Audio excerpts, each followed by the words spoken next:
I want to make more regular videos. I really do. But I've got a lot going on lately.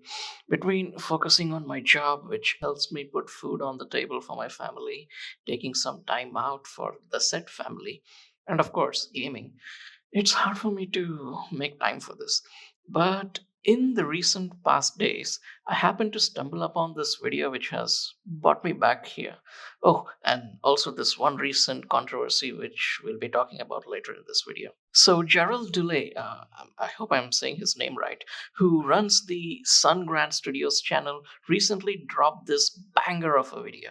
I mean, the message that he has put across in this video is so clear that if these activists, these woke ideology pushing individuals who I'm sure are watching his videos because, of course, it has some dislikes on it, if they do not wake up and realize what they are causing through their political activism in gaming, there is simply no hope for them. There's simply no coming back from what they have turned themselves out to be in the current political conditions. By the way, if by some odd miracle YouTube's algorithm has decided to be kind to me and has shown you my video before his, I strongly encourage you to watch his video first. I mean, seriously, pause this video, I don't even care, and go check his video out first. I'll provide the link in the description because he has done an exceptional job of explaining how the genuine principle of providing equal opportunities, regardless of gender, race, or sexuality, is being weaponized under the guise of DEI. To explain this, here, let me tell you a little story. Once upon a time, entertainment was just that, entertainment. Gamers and moviegoers were united by a love for great stories, compelling characters, and immersive experiences. Nobody cared about characters' skin color, sexual orientation, or political ideology. We just wanted to enjoy well crafted games, gripping narratives, and stunning worlds. But fast forward today, and things have changed. Entertainment has been hijacked by corporations and activists using diversity, equity, and inclusion as a tool not to foster genuine representation, but to push an agenda. And the worst part, it's backfiring spectacularly.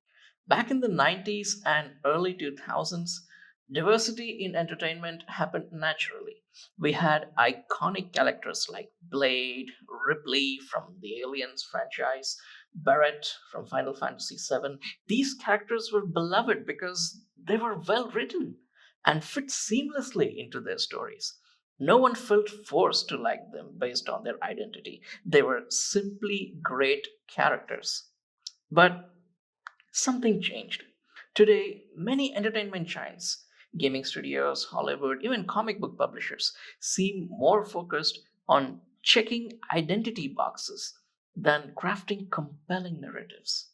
The message has become more important than the medium, leading to soulless stories and forgettable characters. Instead of simply including diverse characters, we now get marketing campaigns that feel more like lectures. If audiences don't respond positively, they are labeled as bigots or toxic fans. Let's be clear, this isn't about genuine representation. This is about money and influence. Major corporations realize that aligning themselves with DEI initiatives gives them political and social leverage. They found creators who parrot their talking points, ensuring that dissenting voices are drowned out. It's a win win for them. They look progressive, and the creators, the game developers, and movie makers get funding and media support. But here's the problem, the audience, they're not stupid. They aren't buying it. Time and again, we've seen DEI driven projects fail. The Marvels, Saints Row, that came out in 2022, Forspoken, Velma. These projects were marketed with a heavy focus on diversity rather than quality. And guess what? They flopped. Audiences rejected them, not because they featured diverse characters, but because they were subpar products designed to push a message rather than entertain. Although the push for the agenda or the message was firing on all fronts of the entertainment, it was gamers who first put their foot down and said, you know what? I've had enough of this shit. For me, the breaking point came a bit later, admittedly. It took me some time to recognize the patterns, but as they say, hey, better late than never. The moment came with God of War Ragnarok. In that game, I saw Kratos, a character known for his sheer strength, relentless determination, and brutal yet compelling journey. I saw a fucking god reduced to a shadow of himself. He was turned into a whiny, passive version of the warrior we once knew, all for the sake of pushing the message. I played that game and I felt, man, I gotta do something. I gotta speak up. Gamers have had enough. We've seen it with Battlefield 5 controversy, where players were told to accept it or don't buy it. And guess what? They didn't. And the opposite of it. We saw it with Hogwarts Legacy, where activists attempted to boycott the game over J.K. Rowling's views. Yet, it became one of the best selling games of the year. Dude, Hogwarts Legacy was actually woke. Come to think of it, I guess it's the only woke game that I've liked so far. I've played that game for hours because the gameplay, the storytelling was so much fun that I overlooked the wokeness, even though they tried to push it through that one side quest about a transgender character in the game. She was Sirona, yeah, the owner of three broomsticks, which basically ends in you reading a letter that tells you how good of a person I guess, he is. That's it. That was what that quest was about. Even despite all that, Hogwarts was still a fucking good game just because it was entertaining. It had great gameplay. It had great characters. It was fun. Period. At the end of the day, gamers want games that are fun, not lectures, not activism disguised as entertainment. If a game or movie prioritizes ideology over quality, it fails. And when these projects inevitably crash and burn, it doesn't hurt the corporations. It hurts the people who have worked on it, whose livelihoods depend on it. It hurts the very marginalized people these initiatives claim to uplift. Because instead of seeing their representation as natural and welcome, audience start associating them with low effort, agenda driven media. The tragic irony is that this cycle creates a false perception that gamers reject diversity itself, when in reality, gamers reject bad games. That's it. Gamers are the most accepting people. They have no problem with who you are or who has made the game. As long as you enjoy games, as long as you make good games, that is all that matters to us. When DEI is used as a marketing gimmick instead of an organic part of a well told story, it alienates the audiences. And because these games fail financially, it reinforces the misconception that audiences hate diverse characters rather than recognizing that the audience simply hate bad games. Bad storytelling. This is where the real damage happens. Marginalized individuals who should have been represented naturally and authentically begin to believe that their presence in entertainment is unwanted. But the truth is, gamers love well written, well developed characters regardless of their gender, race, or sexuality. The success of characters like Ellie from the first Last of Us game, CJ from Grand Theft Auto, San Andreas, or Miles Morales from Spider Man proves that gamers embrace diversity when it's done right. At the end of the day, all gamers want is good games, good entertainment, compelling storytelling. When DEI is weaponized at the expense of quality, gamers will push back, not because they oppose inclusion, but because they refuse to pay for a subpar product that sacrifices storytelling, gameplay, and immersion for the sake of an agenda. If you want more proof that gamers only hate activism and messaging in gaming, I want to bring your attention to this recent controversy that was sparked by Yorch Torch Games on Twitter. They took one look at the latest game, Split Fiction, saw that the main characters were two women, and immediately called for a boycott without knowing anything else about it. No deep dive into the gameplay, no analysis of the story, just instant outrage because to them, having female protagonists automatically meant woke propaganda.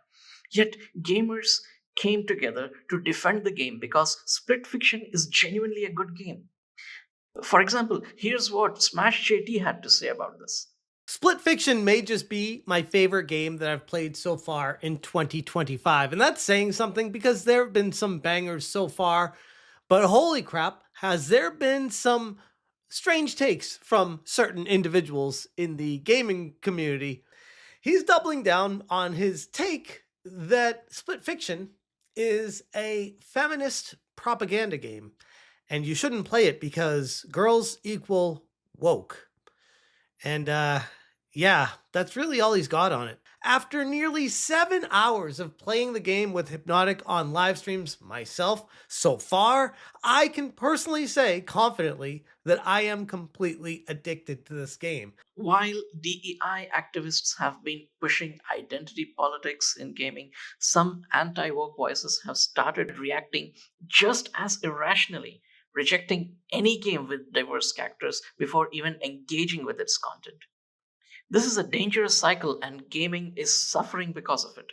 Because when we're fighting each other, we are not focusing on the real issue, the decline in quality, the lack of innovation, the increasing corporate control over our hobby. As gamers, we stand for creativity, passion, and most importantly, unity. Gaming has always been a space where people from all walks of life come together, regardless of race, gender, or any background, to share in the love of storytelling and gameplay. Among us are marginalized individuals, members of the LGBTQ plus community, and people of diverse cultures who love gaming just as much as anyone else. They are not our enemies. We cannot fall into the same trap as the activists we criticize, judging a game based solely on surface level traits like the race or gender of its characters. This kind of bias goes against what gaming is truly about.